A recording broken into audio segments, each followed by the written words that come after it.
Todo arranca en el año 2012, después del matrimonio en México entre Fidel Aroche y Óscar Ugarteche, peruano, quien volvió a su país para que reconozcan dicha partida de matrimonio sucedida en México. En el camino, todo empezó a ir relativamente bien, hasta que empezó a ir relativamente mal, con la resolución y rechazo emanado por la RENIEC en el mismo año. Es así que Óscar se quedó re enojado. Imagínate, no le quieren reconocer el matrimonio. Aquí les pregunto, ¿qué hubieran hecho ustedes? Así que lleva su caso al Poder Judicial y después de pelear, termina con una demanda de amparo en el Tribunal Constitucional. Entonces, ¿qué derechos dice que se le infringen?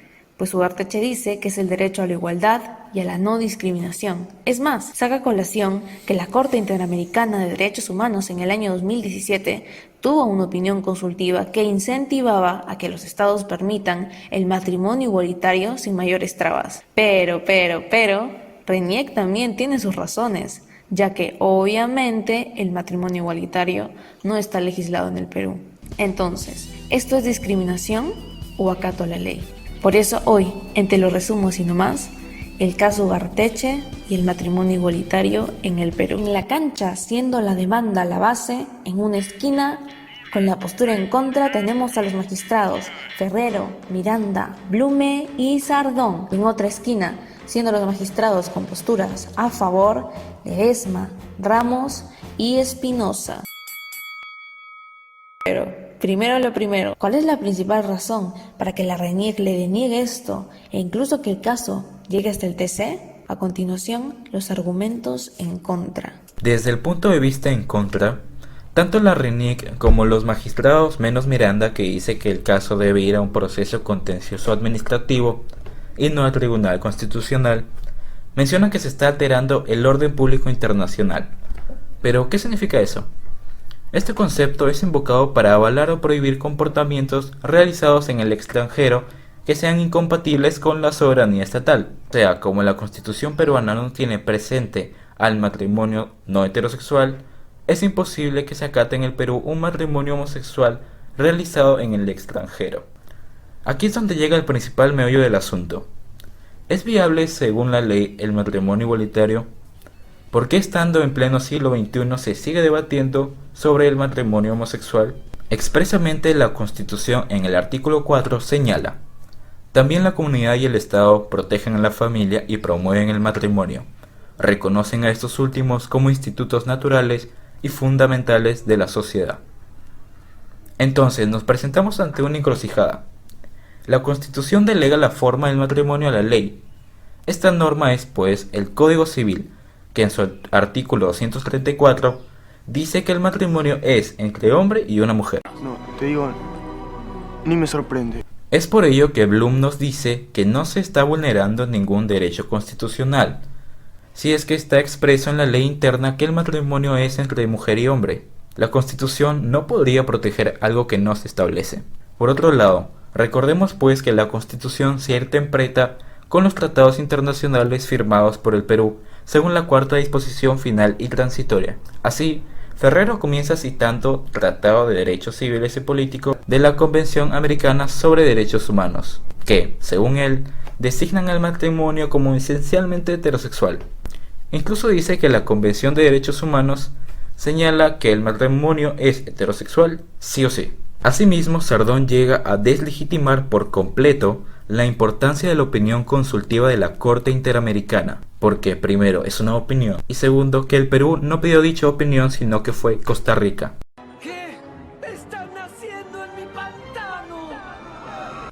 Es así que los argumentos presentados por los magistrados son sobre la naturaleza del matrimonio y lo que ello implica. Por último, Ferrero señala que la figura de matrimonio es exclusiva de las parejas heterosexuales, no porque haya sido impuesto, sino porque la figura ha sido constante en la historia jurídica del hombre. Incluso señala que el matrimonio heterosexual tiene valor social, pues tiene la facultad de tener descendencia conyugal, cosa que el homosexual no, y por ello su valor social es limitado. ¿Qué? Si los gays se casan, la institución del matrimonio será destruida, las sociedades se tambalearán, los ríos se teñirán de sangre, los nazis volverán a montar dinosaurios. Imagínate, les han sacado desde las normas internacionales, pero obviamente los demás no se quedan observando. Por eso, en la esquina contraria están, pues, los magistrados que declararon fundada la demanda, Ledesma Ramos en dúo con sus 134 fundamentos jurídicos y Espinosa que se fue por su lado, pero terminó diciendo cosas muy parecidas. Entonces, ¿qué dicen sobre la Constitución y el orden público internacional referido en este caso? A continuación, los argumentos a favor. Ledesma y Ramos apelan a la noción importantísima de la evolución del derecho, aludiendo a una relación que de tanto el derecho como la sociedad evoluciona. Y el derecho, en su calidad de norma jurídica, como es la Constitución, tampoco es un mero listado positivista de las cosas. Todo lo contrario.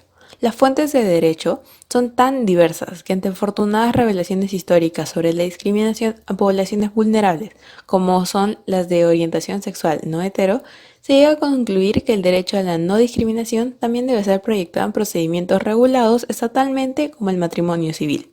O sea, que la orientación sexual es un componente esencial de la identidad de todo ser humano.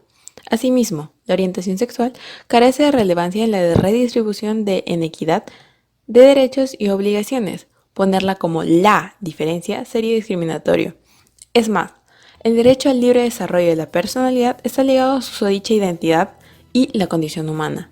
El propio Tribunal Constitucional tiene establecido que dado que la defensa de la persona humana y el respeto de su dignidad son el fin supremo de la sociedad y del Estado, artículo 1 de la Constitución, no cabe en ninguna circunstancia tratar a un ser humano como simple medio, por el contrario, como fin en sí mismo. Sí, la orientación sexual diferente no debe ser causal excluyente y más bien merece esta misma protección constitucional como población vulnerada.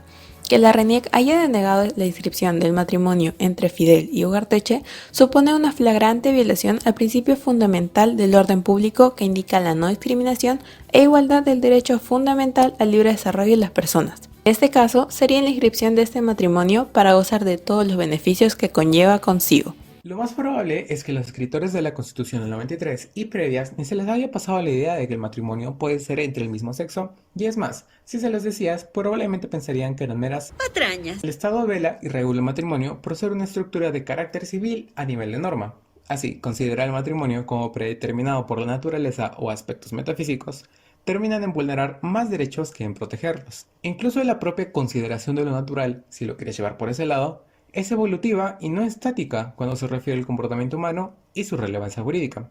Así, considerar el matrimonio como eminentemente heterosexual nos deriva de la discriminación por orientación sexual, algo claramente no viable en esas épocas. Todo ello apoyado en las instituciones internacionales, pues el Estado peruano se encuentra cada vez más involucrado en el escenario internacional, conviviendo y dialogando con el fin de aprender recíprocamente. Estas instituciones ya han fallado a favor de la aprobación del matrimonio igualitario bajo el fundamento de la no discriminación y el respeto al proyecto de vida de los individuos. Es más, incluso si te quieres poner lo más positivista posible, como ya lo han hecho, ninguno de estos tratados delimita la figura del matrimonio, ya que solo otorgan el derecho al goce a las personas a contraerlo. Porque, obviamente, en un mundo globalizado como el actual, los tratados y otras fuentes internacionales llegan a ser parámetros para proteger los derechos y deberes también internos. De eso se entiende, como concluyen los magistrados, que el orden público internacional no va en contra de la aprobación del matrimonio igualitario, porque como que la soberanía estatal y la no discriminación medio que no deberían ser excluyentes entre sí. Así pues, la negativa de las autoridades de no proceder con la inscripción hace que su unión sea invisibilizada, siendo, según se entiende, como única razón su orientación sexual. Además, añaden los magistrados, siguiendo el derecho constitucional de libre desarrollo, todas las personas tendrían el derecho a decidir con quién y cuándo se casan, por la relación de ese derecho con la identidad personal. Para finalizar, se comprende que el reducir los alcances del matrimonio al mero positivismo o relego excesivo al derecho civil ¡Ey, no! No, eso sí que no, nos pueden separar de alguno de los principales propósitos de un Estado de Derecho, que es la igualdad. Al final, como se sabe, la demanda de Ugarteche fue declarada improcedente, pues votaron 3 magistrados a favor y 4 en contra. Como mencionó Saldaña, en este escenario se reconoce la existencia de la comunidad LGTBIQ+, pero a su vez se le niega la oportunidad de reconocimiento de su vida en pareja. Entonces, ¿qué lógica muestra esto? Ya que claramente hay una forma de discriminar al tratar. Y justamente Si distingo tus derechos, entonces ¿por qué te los niego? Es algo contradictorio, ¿verdad? Aquellos derechos que se le niega y que se suprime a esta comunidad, sí son ejercidos libremente por aquellas personas que tienen orientación heterosexual. En un escenario político y social donde la homosexualidad se le reprime y condena, no podemos mirar a otro lado. En ambas partes reconocen la necesidad de legislar en pro de las uniones homosexuales para que faciliten su vida en pareja, justamente para evitar este tipo de escenarios. Los de a favor reconocen que no pueden dejar todo a manos del poder legislativo, por lo que indirectamente fundamentan a favor del matrimonio igualitario. Y obviamente los de en contra abogan por la mera unión civil, que, con lo antes visto, se demuestra esta forma sutil, indirecta de discriminación. Los jueces no deberían ser meros mecanicistas aplicadores de la ley, pues la interpretación de esta es muy importante para efectivos sistemas de justicia. Desde revalorización de las poblaciones vulnerables hasta jurisprudencia, los jueces tienen esa importancia. Congreso, Tribunal Constitucional, sociedad civil, partidos políticos y en general nadie puede ser oídos sordos a esta coyuntura, ya que un correcto ejercicio del derecho a la no discriminación es lo que debemos proteger. Buenas noches. Besitos, besitos, chao, chao.